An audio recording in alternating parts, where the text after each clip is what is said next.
In order to get Steve and Avery off their backs, they needed a Whopper. And when you look at what that Whopper needed to contain, it needed to contain DNA to sway public opinion. But to Ken Kratz and Jerry Pagel and Manitowoc County's horror, that still didn't sway public opinion sufficiently. And they needed to pile on to this evidence that they have because people still didn't believe it. And what they did was absolutely horrific because it involved the false confession of Brendan. And that was just the horrible addition that they needed to make, finally push this case over the edge. And it was disgusting what they did. 100% correct, Big Jeff, because from the interrogation of Brendan Dassey, we have the hood latch DNA, and we also have item FL. And you're correct, Big Jeff. That's what was needed in the case to tip it in the favor of the state. Yeah, the way I look at the evidence that the state used against Stephen is like breadcrumbs.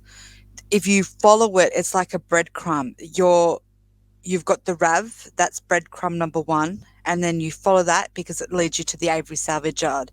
Then you obviously have the blood in the RAV, which is the breadcrumb that links, like Dr. Silkman said, it's such a powerful link because you've now brought Stephen into Teresa's world.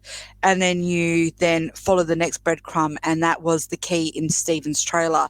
That's the next big powerful thing because it now, not only have you just put Stephen in Teresa's life, you've now put Teresa into Stephen. So, and then obviously the breadcrumb goes on and on and on to item FL, the touch DNA, hood latch. And when you look at it like that, the breadcrumbing,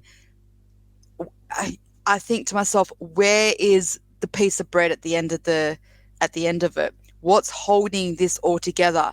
And I have to agree with Big Jeff here. It goes back to the 1985 side of it because they needed a Whopper, and a Whopper of something to go, wow, that's just undeniable. And I think that's the basis of the bread that's sitting at the end, which is the murder of Teresa itself. So I know that's a little bit of a stretch of an analogy for me to bring up about breadcrumbs and stuff, but that is honestly how I see it in my head. It all links.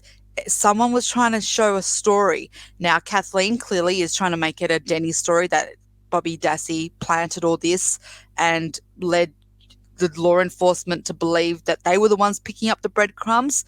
And I know that there's people out there a little bit like me that sit kind of on the fence, that I can still happily lean on the fact that I still think there was law enforcement play in this. I find the thought of Bobby planting touch DNA on a hood latch almost ridiculous, but I see why Kathleen's trying to allude to that.